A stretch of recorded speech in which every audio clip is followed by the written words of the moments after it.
Merhaba arkadaşlar, kanalımıza hoş geldiniz. Bugün sizler için iki harika oyuncumuz Elçin Sangu ve Barış Arduç'tan yeni ve güzel fotolar sizler için hazırladık.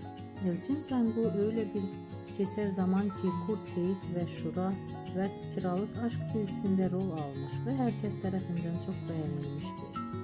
Biz de sizler için onların güzel ve romantik karelerini hazırladık. Bu videoların devamlı gelmesini istiyorsanız